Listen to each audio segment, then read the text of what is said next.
हम हर दिन उनसे मिलने आते थे। जैसा ही ऑफिस हो जाता था, ऑफिस से सीधे उनके पास जाते थे, यानी बैंक से सीधा उनके पास जाना और बैठना, ऐसा बैठना। कभी कभी एक एक बार ऐसा होता था, सुबह 7 बजे जाते थे उनके पास तो मिलने को, तो 7 बजे से बैठ गए तो फिर रात के 3-4 बजे तक नहीं उठते थे। ऐसी कहानियां बोलते थे वो मेहर बाबा के बारे में। फिर बाद में अपने महाभारत के स्टोरीज, रामायण के स्टोरीज और वेद में क्या लिखा है। वो बहुत विद्वान आदमी थे वो, बहुत उनका प्रिपरेशन बहुत था।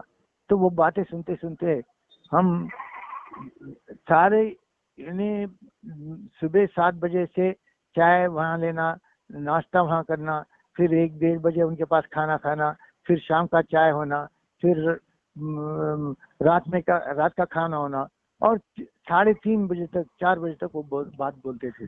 तो हम ऐसे सुनते थे। अब और दिन भर यानी उनके बातों से हमारे आंखों में से पानी आते थे, यानी ऐसी दुनिया में ले आते थे वो। तो उनका बहुत बड़ा हम पे एहसान था। तो वो जो जो भी बात बोलते थे हम सुनते थे, यानी ये काम करो तो वो काम करना, वहां जाओ जाना, ऐसा यानी बिल्कुल ओबीडियंट, ऐसा मेरा हाल था। तो एक बार ऐसा हुआ, तो बोले, एक बार मुझे मुझे बुला के बोले, देखो जनार्दन, ये मुबारक नगर यानी हमारे गांव के पास, सिटी के पास एक 5 किलोमीटर के दूर पर एक छोटा सा गांव है, उसका नाम मुबारक नगर। तो उसमें वो उसको बीमा ग्राम करना, ये मेरे को अलॉटमेंट हो गया। यानी उस गांव में जितने भी लोग रहते हैं, यानी हर एक फैमिली के हेड को इंश्योरेंस दिलाना। तो छोटा काम नहीं था, उस जमाने में इंश्योरेंस का इतना अवेयरनेस नहीं था। अब क्या है, लोग इंश्योरेंस के लिए भागते हैं, खुद जाके इंश्योरेंस कंपनी को कांटेक्ट करके कर लेते हैं। मगर उस टाइम पे इंश्योरेंस का कोई अहमियत नहीं था, नहीं जानते थे लोग, अनपढ़ लोग थे। और गांव बोले तो सही में गांव मैंने बिल्कुल, वहाँ पढ़ा लिखा सा ज्यादा से ज्यादा 10 लोग निकलेंगे, ऐसा यानी एक छोटा सा, बिल्कुल छोटा सा गांव। तो वो वहाँ उनका बोले हमको, और मैं बिजी हूँ ऐसा बोल दे। और उनसे मिलना मुश्किल होता था, क्योंकि सुबह में चले आते थे, फिर रात के 8-10-9 बजे कभी भी आते थे। तो हम जाके घर पे थोड़ी देर इंतजार करके फिर चले आते थे। ऐसा होते होते एक दिन क्या हुआ, उन्होंने बोले कि कल तुम मुबारक नगर आना बोले। तो मैं पूछा क्यों? तो बोले ये भीमा ग्राम का फंक्शन है, तुम जरूर आना। तो मेरे मन में आया कि ये भीमा ग्राम है और मैं बैंक में काम करता हूँ, ये हमारे भाई बोले कलेक्टर ऑफिस में काम करते हैं, इनका क्या काम रहेगा। मगर हमारे में उतनी यानी उनसे सवाल करने का हमारे में ये नहीं था, दम नहीं था। हम डरते थे उनसे, प्यार भी करते थे और रेस्पेक्ट भी करते थे। बहुत बड़े आदमी थे वो, मेरे से कम मैं समझता हूँ 30-31 साल से मेरे से बड़े थे वो। तो मैं क्या बोलता था, ठीक है बोला, जल्दी आना, सवेरे 7:30 तक वहाँ रहना बोले। तो ठीक है। नेक्स्ट डे मैं जल्दी तैयार होके वहाँ गया तो हाल क्या है बोले तो, वो गांव थोड़ा दूर है, 1 किलोमीटर है समझे। और यहाँ किलोमीटर के आगे ही इनकी गाड़ी खड़ी है, यानी। और वो एक jeep jeep open open top jeep था। तो उस जीप में एक बाबा का बड़ा फोटो रखे, और उसमें बाबा के बहुत पुराने, यानी आपको बाबा के लाइफ में भी उनका नाम आता है, विभूति दास उनका नाम था। तो वो अक्सर यहाँ आया करते थे बाबा के काम के वास्ते। तो वो बहुत गिड्डे थे, ऐसे छोटे, 4.5-5 फीट के थे समझे, ज्यादा से ज्यादा।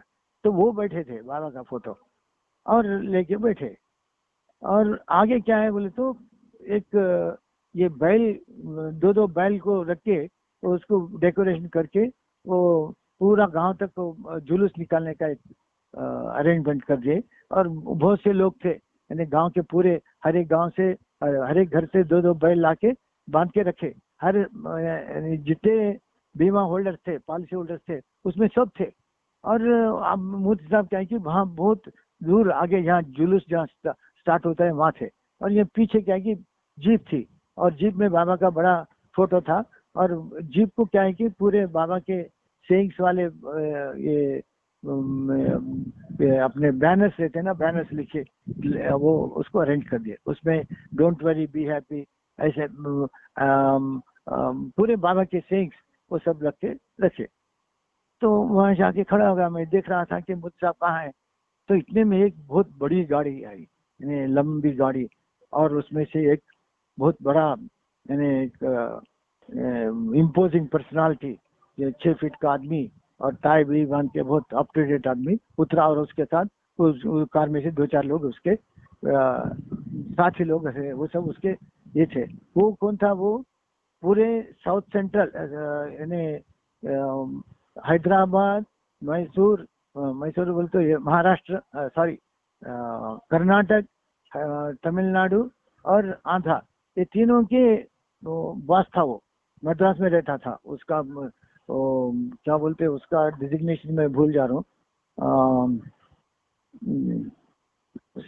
जनरल मैनेजर कुछ था वो, बोले तो पूरे साउथ सर्कल का जनरल मैनेजर था वो।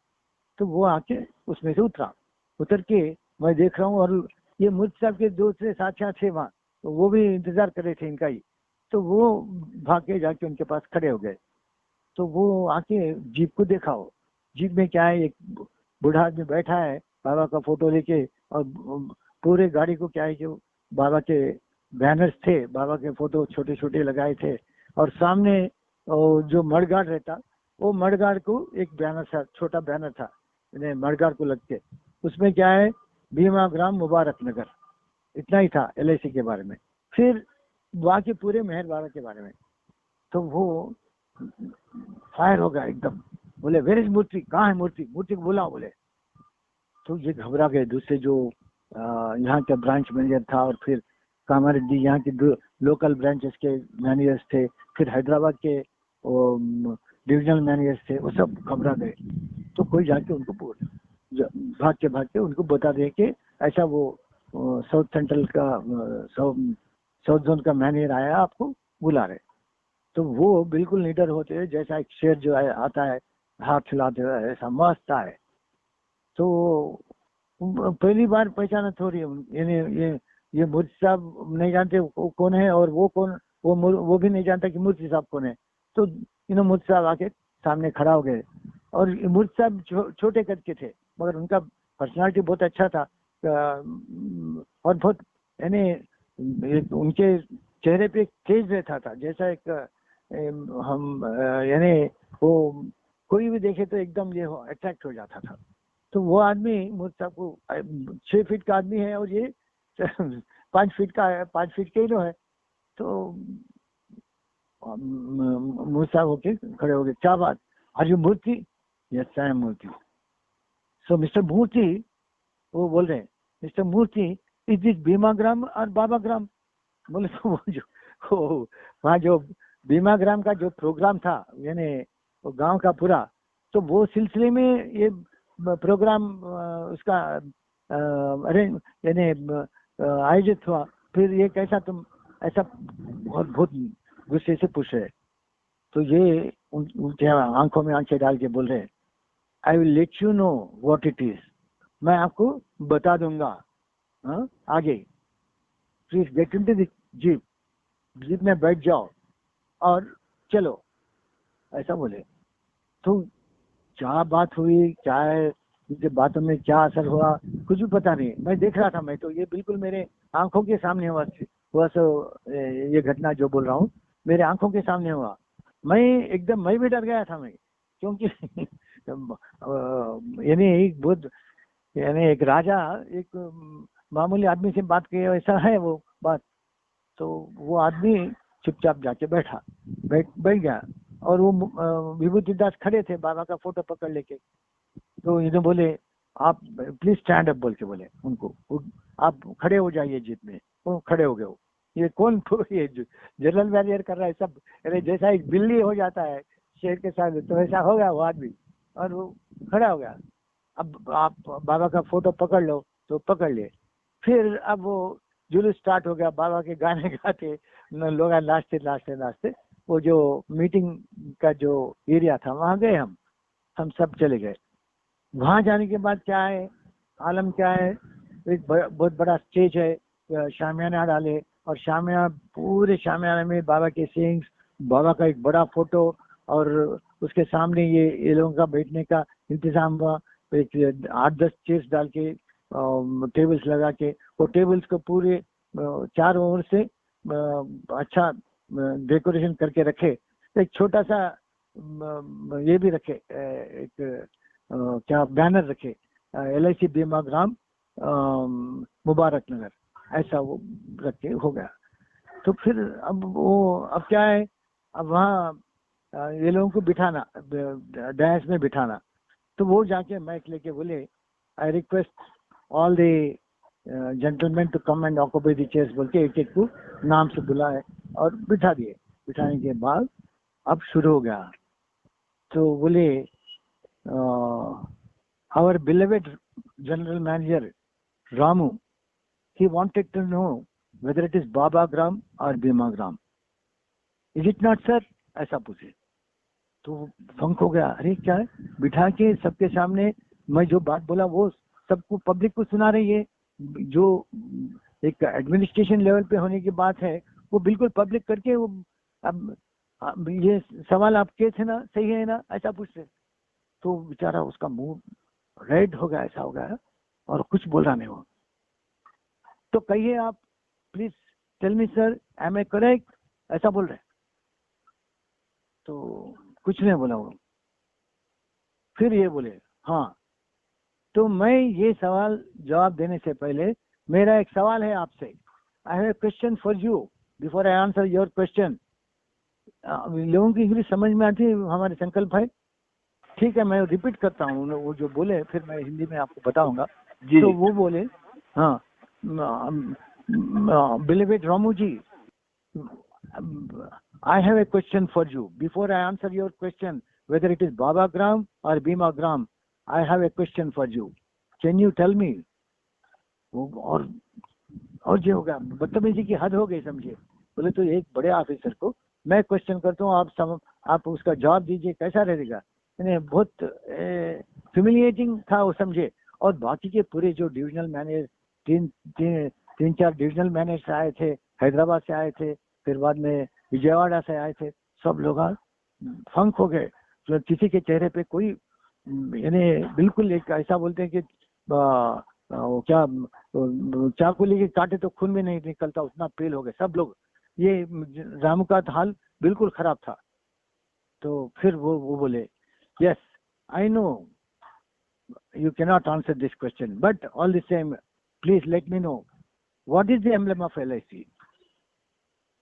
LIC का एम्बलम यानी जो मोनोग्राम रहता, यानी दो हाथों के बीच में वो एक दिया को पकड़े हुए। तो बोले, मैं समझाता हूँ मैं आपको, what is the emblem of LIC? योगक्षेमम वहाम्यम, यानी उसमें जो आप एम्बलम का इस्तेमाल किए हैं वो गीता से लिए तो है। You have borrowed it from Gita, where the Lord has said that I will protect all those who take refuge in me. जो लोग मुझ में शरण लेते हैं मैं उनकी रक्षा करूंगा। ये जो गीता का जो वचन है उसको LIC वाले ने बारो किए, वो उधार लेके उनके नाम पे उनके वाक्यों का इस्तेमाल करके करोड़ों का बिजनेस कर रहे हैं। And you have made such huge profits. And if I today, instead of saying Bhima Gram, if I say Baba Gram, what harm is there? Because the same Krishna has come as Ram Meher Baba. Do you know that he used to play the flute? उन दिनों में वो बांसुरी बजाते थे जब वो कृष्णा बन के आए थे। इस बार बाबा मौन की बांसुरी बजा रहे और बाबा के बारे में बोलते गए। बाबा जो 44 ईयर्स साइलेंस थे और वो यानी उस टाइम पे बाबा यानी 7 साल हो गए थे, यानी 76 की बात है, ये 16 में बाबा गुजर गए।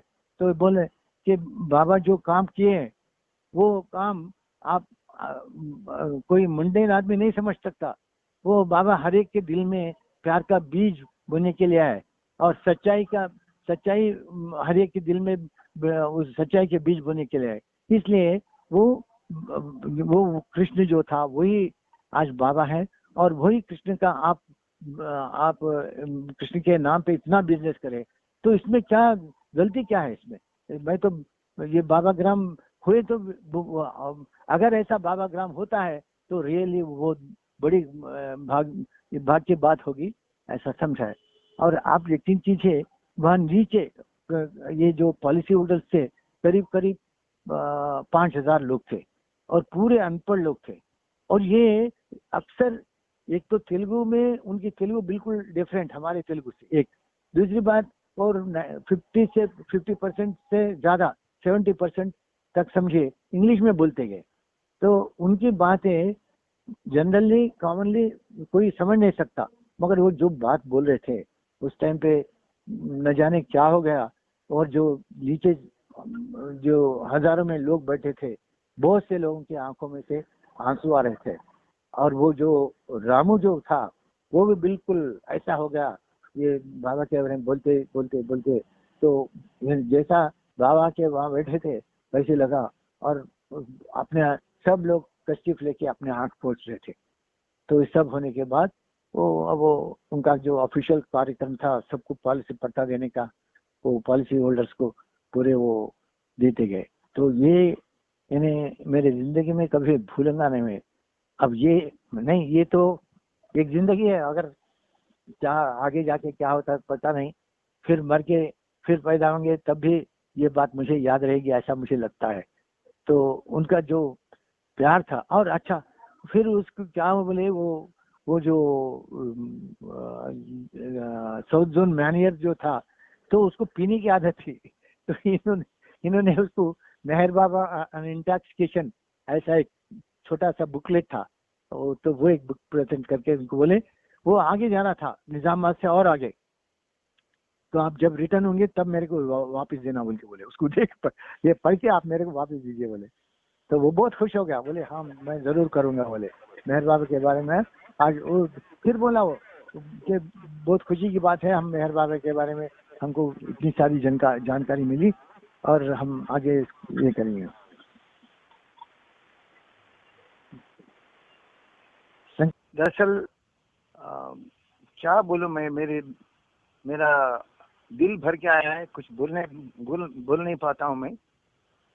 ठीक है, बाबा की मर्जी से हर काम होता है और इनकी मर्जी से अब ये जो संकट भाई जो ये शुरू किए हैं, तो हम देखेंगे हम कहाँ तक आपके साथ देंगे। तो मैंने आपको बताया था कि वो आर.एस. मूर्ति के पिताजी वो सूर्योपासना करते थे और हमेशा भगवान की बातों में उसी में मगन रहते थे और कभी भी उनके पास भगवान के सिवा और भगवान के प्रेम के सिवा कोई बात होती नहीं थी। कुछ भी बात, आप कोई भी मंडेन बात निकालेंगे तो वो बात जाके उसमें भगवान से मिलने की बात, भगवान का प्रेम, वही उसी के बारे में बात करते थे। तो वही उनके बेटे में वही चीज थी। वो उतने बड़े इलस्ट्रियस फादर के वेरी वो क्या आइडियल सन थे वो। बोले तो ऐसा एक बाप और बेटा एक ही खानदान में ऐसा पैदा होना मैं तो बहुत कम जगह देखा हूँ मैं। तो हमारी खुशनसीबी थी कि हम उनसे कॉलेज के दिनों से उनसे हमारी मुलाकात हो गई और आज तक बरकरार है वो। आज 1966 आप देखिए आज कितना, 1966 बोले तो 34 साल और ये क्या 20 साल, यानी एक आदमी के उम्र में आधे से ज्यादा उनसे हमारा संबंध रहा समझे, और आखिरी दम तक रहेगा, क्योंकि हम कभी भूल नहीं पाते जो उनसे हमारा जो संपर्क हुआ, उनसे जो हमारी क्या बोलते हैं हमारा जो नाता जुड़ गया है वो ऐसा है। वो शायद वो पिछले जन्म का कोई बात कोई होगा सर, वो मैं तो जानता नहीं। मैं तो बिल्कुल एक साधारण आदमी हूँ, मगर उनसे जो मुलाकात हो गई वो जिंदगी में बहुत बड़ी चीज मिल गई समझे। वो बहुत बड़ी उपलब्धि है वो, क्योंकि एक मंडेन आदमी, एक जो दुनिया में रोड पे जाने वाला आदमी, अगर वो भगवान के बारे में सोचेगा और अपनी जिंदगी में सच्चाई और ईमानदारी, यही दो चीज जो भगवान को पसंद है, ऐसा सोच के उसी के ऊपर चलने की कोशिश करेगा, तो कोई मामूली बात नहीं। क्योंकि वो मैं अपने आप से नहीं कर सकता हूँ मैं, मगर जो उनकी प्रेरणा है, उनसे जो रात दिन उठ के बैठते थे, उठते थे, तो वो सब मेरे जिस्म में, मेरे हर एक कण कण में समा गया है।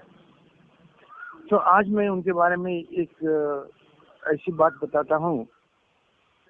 आप खैर ऐसा तो होता, प्रेम में लोग सब कुछ निछावर कर देते हैं, तो वही बात है, वो अपने आप को भूल जाना और हर चीज बाबा को समर्पण करना और बाबा के लिए जीना और बाबा के लिए मरना, ये संक्षिप्त में उनके जीवन का वो ये था।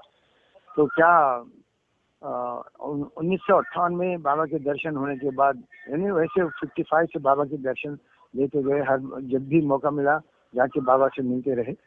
1958 के बाद 1958 में जिस बार फर्स्ट टाइम बाबा मेहराबाद में साहस किए और औरतों को बुलाए, महिला पार्टिसिपेंट्स भी थे उस टाइम पे। उससे पहले केवल पुरुष लोग आते थे, मगर इस बार बाबा 1958 में औरतों को बुलाया और उसमें इनकी पूरी फैमिली, इनके माँ जी, इनके माता जी, इनके मिसेस और इनकी बहन और इनके बहनोई और गांव में और जो करीब के गांव में लोग थे वो सब मिल के आए थे, वो दर्शन हो गया। उसके बाद वो बार बार मेहराबाद जाते थे, मेहराबाद या गुरु प्रसाद, जहाँ भी बाबा रहते थे और बाबा दर्शन देते थे उस टाइम पे चले आते थे। एक बार ऐसा हुआ, वो एक हफ्ता संडे को गए बाबा के पास, बाबा का दर्शन हुआ और फिर दर्शन करके वो वापस राजमंड्री को आए।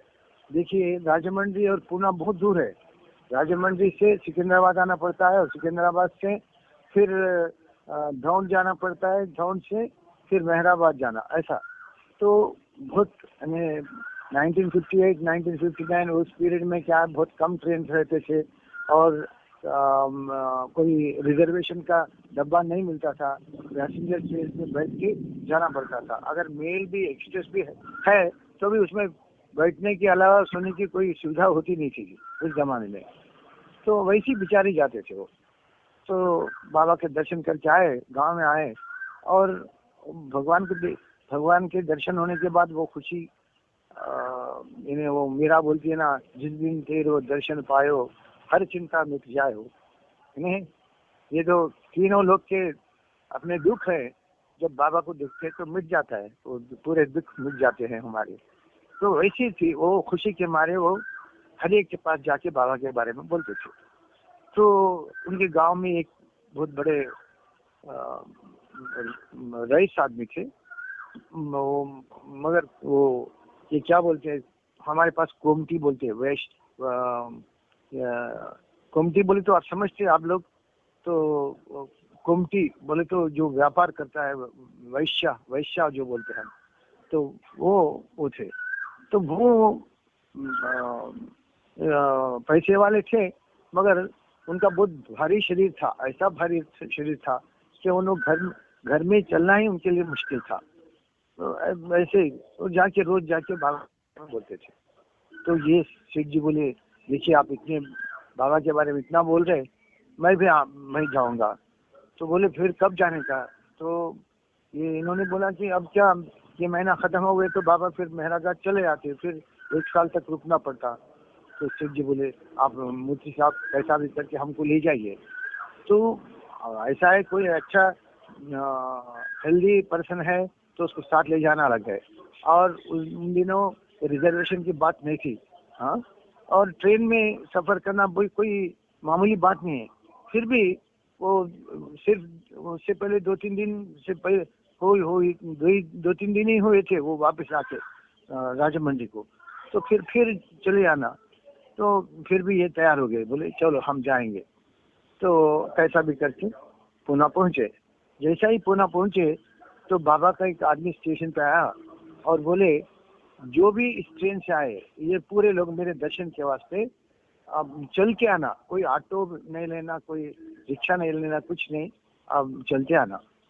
तो एकदम उनके गले में इनको ये हो गया, क्योंकि वो जो सेठ था उनके साथ जो आया था वो बिल्कुल 10 कदम भी चल नहीं सकता, उसके लिए ऑटो जरूरी है। और फिर स्टेशन से उतर के वो स्टेशन के सामने एक धर्मशाला है, आज भी होगा धर्मशाला, उस धर्मशाला में जाके नहाना धोना सब कर लेके फिर जो भी खाने का है खा के फिर बाबा के पास जाना। 2 बजे से 6 बजे तक बाबा का टाइम रहता है, यानी दर्शन का टाइम रहता, तो वो टाइम तक चले आना। तो ये उनके पास बहुत कम समय था, लोग जल्दी कैसा भी करके नहा के करके चले जा सकते थे, मगर इनकी बात जो थी वो बिल्कुल एक कदम भी नहीं चल सकते।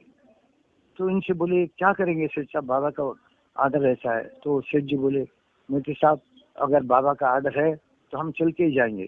तो ये बोले आप आपके साथ चलेंगे तो फिर 4 मील का रास्ता है, 4 किलोमीटर, फिर वो कब खत्म होगा। तो बोले फिर क्या करेंगे। फिर मोती साहब बोले ठीक है, बाबा का जब आर्डर है हम चलते ही जाएंगे और देखेंगे क्या होता।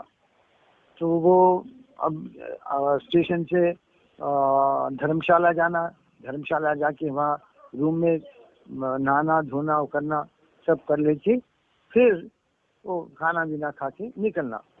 तो इनको ये सब करने के लिए 2-3 घंटे लग गए यहाँ से जाने को। वहाँ से अब जो यहाँ से हम जितना भी जल्दी हो सकता उतना वो निकल गए, फिर भी वो चलते चलते चलते चलते वहाँ गुरु प्रसाद गए तक वो 6 बजे का प्रोग्राम खत्म हो गया और सब लोग दर्शनार्थी लोग जो बाबा के दर्शन के लिए आए थे वो सब वापस सो गए और वो बड़ा गेट जो था वो खुला था।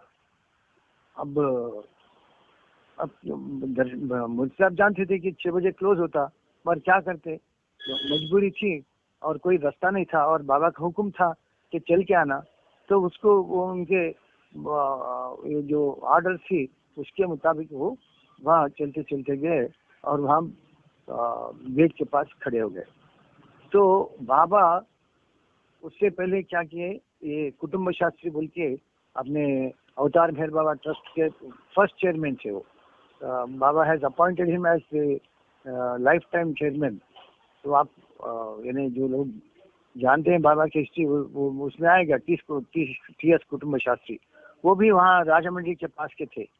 तो वो दौड़ते आए, अरे क्या, वो सबसे चिढ़ के बोले क्या आदमी है बाबा, आपको मालूम नहीं बाबा 2 से 6 बजे तक दर्शन देते और आप इतने ऐसा कैसा इतना केयरलेस हैं, आप इतना देर करके कैसे आते। तो ये कुछ बोले नहीं, क्या बोल सकते, अब इनकी मजबूरी थी। तो बोले फिर भी उन्होंने कुटुंब शास्त्री बोले देखो बाबा आपके वास्ते इंतजार कर रहे, हालांकि सब लोग चले गए, आप जल्दी जल्दी चलो। फिर इनको गेट से वहां तक गए तक ही 15 मिनट हो गए, फिर भी वो 15-20 मिनट बाबा इंतजार करके बैठे। और जैसे ही ये दोनों बाबा वो हॉल में, वो जो बाबा का दर्शन गुरु प्रसाद हॉल में उनका जो सोफा था बीच में बैठे थे बाबा, और ये जाके खड़े हो गए। तो बाबा बहुत खुश हो गए इनको देख के, मुझ साहब को देख के बहुत खुश हो गए और पास बुलाए, बुला के दोनों को आलिंगन दिए और बैठने को कहे। तो बैठने के बाद बाबा बोलते हैं देखो ये जो कपड़े तैयार करता है उसको क्या बोलते हैं आप लोग, हम हाँ हमारे पास जुलाई बोलते हैं, यानी जो कपड़े तैयार करता है, धागा इधर से इधर करके इधर से इधर करके। तो तो वैसा बाबा बोले ये जो मेरा ये मुद्दा को दिखाते हुए मंडली के लोगों से बोल रहे कि ये जो मेरा प्रेमी है ये बहुत बड़ा काम करने वाला है, ये कई आत्माओं को जोड़ के एक कपड़ा जैसा तैयार होता है कई धागों से, वैसा मेरा कार्य करेगा ऐसा उनके। और मैं उसी लिए इतना उसके लिए इंतजार करके बैठा हूँ ऐसा बोल के बोले। तो ये सुन के वो बेचारा वो जो इनके साथ वो सेठ था वो तो बहुत रो पड़ा और फिर दर्शन हो गया, फिर चले गए। बोले तो एक हमें बाबा खुद एक प्रेमी के वास्ते इंतजार करते बैठे, यानी जो अपना तन मन धन सब कुछ दे दिया, तो उसकी बात ऐसी थी। और दूसरी बात क्या है, आप आजकल तो अब मेरा आप रिकॉर्डिंग भी कर रहे हैं अभी, अब रिकॉर्डिंग बहुत इजी हो गया। मगर उस टाइम पे क्या है, 1959-60 के आसपास के टाइम में क्या है बोले तो, रिकॉर्डिंग बोले तो सिर्फ बम्बई में या मद्रास में होता था और कहीं नहीं। और उसका बहुत बड़ा क्या पैराफिरनालिया होता है, उसके लिए स्टूडियो होना, वो सब साउंड सिस्टम, ये सब बहुत सिर्फ HMV वाले करते थे। HMV रिकॉर्डिंग कंपनी थी जो ग्रामफोन्स बनाती थी, दुनिया के सारे फिल्मों के गाने वो ग्रामफोन्स पे आते थे। तो वो रिकॉर्डिंग ऐसा था। तो ये मूर्ख साहब के मन में आया कि मधुसूदन जो जहाँ कल्पना आरती गाता है उसका रिकॉर्डिंग कराना। बोले तो ये बात जो है, बाबा के लवर्स बहुत धनवान लोग हैं, पैसे वाले बहुत से लोग हैं, मगर किसी के दिमाग में ये बात आई नहीं। और ये बात आई है एक ऑर्डिनरी, यानी जो बिल्कुल यानी हेल्पलेस आदमी, जिसका कोई इनकम का जरिया, रेगुलर इनकम का जरिया नहीं है और उसकी कोई बैकग्राउंड नहीं है, ऐसे कुछ नहीं, मगर उनके मन में आया कि वो रिकॉर्ड कराना, क्योंकि सब लोग सुन सकते हैं। वो रिकॉर्ड हो गया तो वो पूरे यानी देश में कहीं भी वो रिकॉर्ड कोई लेगा तो बाबा की आरती सुन सकता है। तो इनके मन में आया, तो वो आदि के रानी से पूछे कैसा रिकॉर्ड कराने का है। तो बोले ठीक है देखेंगे। ऐसा आदि के रानी बहुत बिजी आदमी थे और बाबा के कार में उनको टाइम नहीं मिलता था, देखेंगे बोले। तो ठीक है बोले। फिर 1-2 महीने के बाद फिर ये लेटर लिखे कि ऐसा रिकॉर्डिंग कराने का है। तो वो ठीक है, इस बार जब आएंगे आप पुणे में आएंगे तब बात करेंगे। तो ऐसा देखते देखते 1 साल चले गया। 1 साल चले जाने के बाद बाबा के पास थे ये, और दर्शन वगैरह करने के बाद बाहर शायद अकेले में आदि के रहने से मिलके इन्होंने पूछा कि क्या हुआ आप मधुसूदन के आरती के बारे में। तो आप ऐसा गड़बड़ किए तो नहीं होता, आपको धीरज रखना चाहिए। तो ये बोले ये ऐसा बोलते बोलते 1 साल हो गया, कब होगा क्या, ये नहीं होगा। तो वो बोली कि तुम कर सकते क्या, तुम जानते क्या कितना खर्चा आता। तो ये बोले कि आप खर्चे के बारे में फिक्र मत कीजिए, आपको जितना भी खर्चा होता हम वो यही करेंगे। तो ठीक है, मैं बात करूंगा। फिर उनसे फिर बात करने के लिए फिर 1-2 महीने लग गए। तो फिर और एक बार दर्शन के वास्ते फिर आए। तो उस साल में 2-3 बार दर्शन हुआ शायद। तो फिर गए तो आदि की रानी बिजी थी, उनसे बात नहीं हुई। तो एक उनका नाम क्या था बाबा के, रुस्तम जी नहीं है, वो गाने अपने इसमें वो अमर सिद्धि के टाइम पे, वो पहले 1970-71 में अमर सिद्धि के टाइम पे वो, हाँ रुस्तम काका, उनका नाम रुस्तम काका था। तो वो भी अच्छा गाते थे, बहुत अच्छा गाते थे। तो इन्होंने अब ये मधुसूदन से होता नहीं ऐसा समझ के वो रुस्तम काका के साथ जाके ये बात छेड़े। तो उस टाइम पे इन्हें बाबा थे उस टाइम पे, तो छेड़े। तो ये बात ये जब रुस्तम काका से बात कर रहे थे तो आदि के रानी देख लिए और वो बहुत नाराज हो गए और बोले तुम ऐसा मुझे ओवरलुक करते हुए तुम कैसा बात कर सकते तुम रुस्तम काका से। तो इन्हें बोले कि आपसे मैं विनती कर रहा हूँ, 1.5 साल हो गया, आप कुछ भी बताते नहीं। तो नहीं आप इस बार जरूर करेंगे। तो फिर मधुसूदन को बुला के वो उनके टर्म्स, क्योंकि बॉम्बे में जाके उसको रिकॉर्डिंग कराना, मधुसूदन अकेला नहीं है, उनके साथ वो तबलिस्ट होना, फिर हारमोनिस्ट होना, फिर ये उनकी वाइफ सुभद्रा और उनके साथी जो शायद उस जमाने में कौन थे उनको ले जाना, बॉम्बे में उनके ठहरने का इंतजाम करना, फिर वो स्टूडियो में अपॉइंटमेंट लेके उस दिन जाना और उसका प्रैक्टिस, यानी सब रहता ना, ये सब चलना। तो वो उसके वास्ते भी 1-2-3 महीने लग गए और फिर आखिरकार वो जाके बॉम्बे में वो सब लोग वहाँ एक होटल में ठहर गए। तो वहाँ से और एक आदमी लेटर लिखता है कि ये मधुसूदन, ये लोग ये रिकॉर्डिंग का इसके बहाने खूब पैसा खर्च कर रहे और आपका पैसा बर्बाद होता। तो इन्होंने फिर बोले कि ऐसा नहीं, पैसे के बारे में आप चिंता मत कीजिए, आप जितना भी पैसा होता उतना लगाइए, वो आर्टिस्ट लोग खुश रहना चाहिए और रिकॉर्डिंग अच्छा होना, मेरे वही एक मेरे मन में है। उसके अलावा कोई पैसे के बारे में मुझे कोई चिंता नहीं है। फिर वो सब होने के बाद रिकॉर्डिंग हो गया। रिकॉर्डिंग होने के बाद वो उसके ऊपर जो कॉपीराइट रहता, पहले कॉपीराइट का था, अभी भी शायद होगा, तो उसमें क्या है, कॉपीराइट कैसा उसके ऊपर कौन सा लिखा, यानी उसके ऊपर वो ग्रामोफोन रिकॉर्ड के ऊपर रहता, तो मधुसूदन एंड पार्टी आरती वो सब रहता, उसमें कॉपीराइट भी रहता। तो कॉपीराइट आपको चाहिए क्या, ऐसा उन्होंने सवाल किया। तो मुझसे बोले मुझे कोई कॉपीराइट की जरूरत नहीं, बाबा की आरती रिकॉर्ड होगी यही बस है इसलिए। तो वो बोले तो ठीक है, हम अवतार मेहर बाबा श्रीरंगपट्टनम सेंटर, यानी ये श्रीरंगपट्टनम से आते थे, श्रीरंगपट्टनम इनका गांव है, तो ऐसा उसके ऊपर अवतार मेहर बाबा श्रीरंगपट्टनम सेंटर, और सब आरती रिकॉर्ड हो गया। और वो रिकॉर्ड पहला रिकॉर्ड जो लेके बाबा के पास, ये इन्होंने ये मुझसे नहीं गए, मगर वहाँ बॉम्बे वाले वो कोई जाके बाबा को बताए। तो बाबा एकदम बहुत खुश हो गए, ऐसा मालूम हुआ कि बाबा नहीं जानते थे, मगर उन्होंने बहुत खुश हो गए और बोले किसने ये कैसा हुआ इसका। तो बोले कि ऐसा वो आंध्रा के राजमंड्री के पास जो श्रीरंगपट्टनम है वहाँ के आदमी इन्होंने बनाया। तो बाबा खुश हो गए, खुश होके ठीक है तो इसको इसके पैसे कितने हुए पूछो बोले।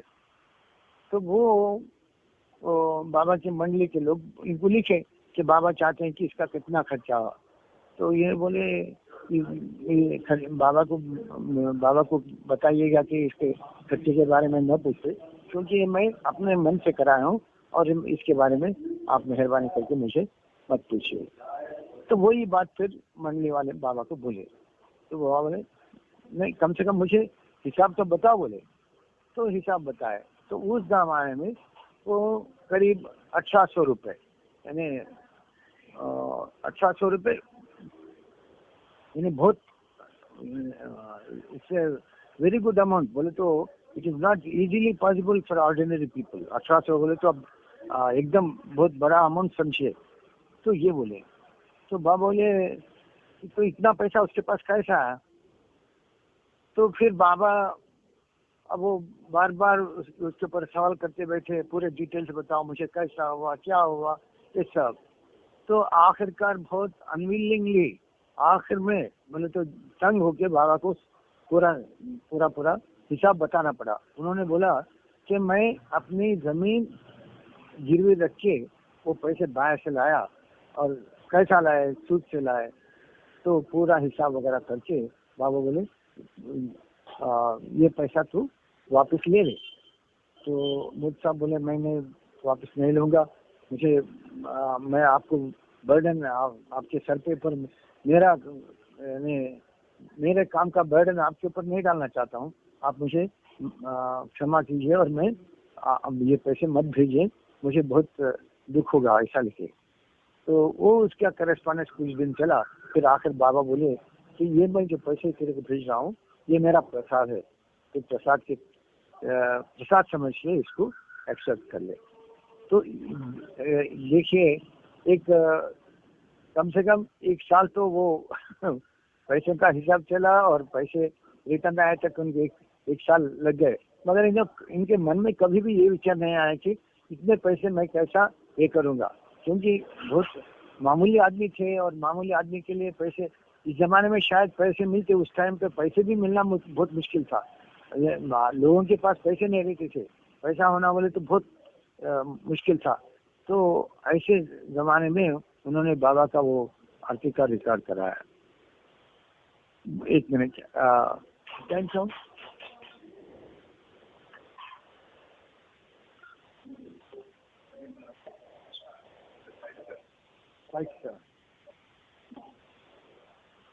हाँ, तो ये आरती की यानी फर्स्ट, वैसा तो फिर उसके बाद कई रिकॉर्डिंग्स हो गए मधुसूदन के गाने वगैरह, मगर ये जो फर्स्ट मधुसूदन के यानी बाबा का जो पोएट था, वो सिंगर था, तो उसकी आवाज रिकॉर्ड करे तो यानी फर्स्ट जो क्रेडिट जो है ये आर एस शनमूर्ति को जाता है। और वो कभी उसके बारे में कभी ये नहीं करते थे, बोले तो एक मैटर ऑफ फैक्ट बताते थे क्या क्या क्या हुआ ऐसा।